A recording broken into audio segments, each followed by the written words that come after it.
Le président Xi Jinping a prévu son premier voyage à l'étranger depuis le remaniement de la direction du PCC qui a eu lieu le mois dernier.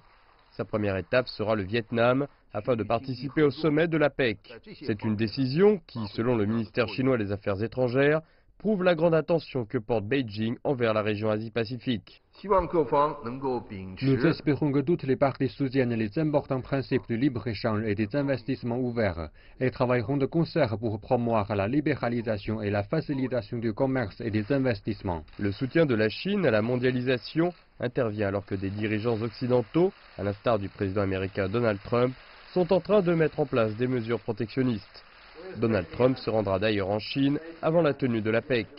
Nous espérons que les États-Unis aideront à soutenir l'établissement de la zone de libre-échange Asie-Pacifique, telle qu'elle a été exposée dans la déclaration de Lima l'année dernière.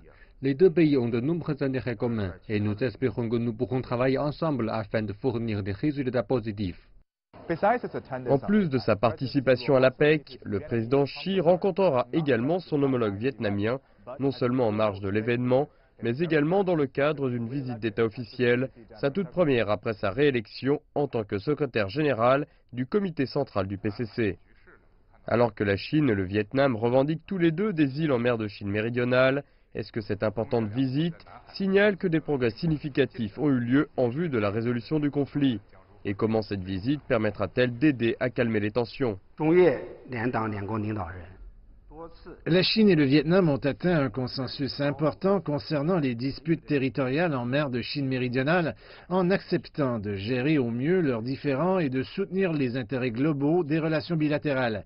Les tensions se sont calmées alors que la Chine et l'ASEAN ont réalisé d'importants progrès, notamment l'approbation d'un cadre pour un code de conduite en mer de Chine méridionale. Cela montre que les pays situés le long de la mer de Chine méridionale sont capables et ont la volonté de résoudre les conflits à leur manière. Lors de la visite de Xi Jinping au Laos, les deux parties discuteront de l'initiative Ceinture et Route et lèveront des investissements très attendus pour les infrastructures du pays. Des responsables ont déclaré que cette tournée marquera le début du nouveau chapitre de la diplomatie chinoise dans une nouvelle ère, un terme fixé lors du 19e congrès national du PCC et indiquant que Beijing continuera à être un ami et un partenaire pour ses voisins.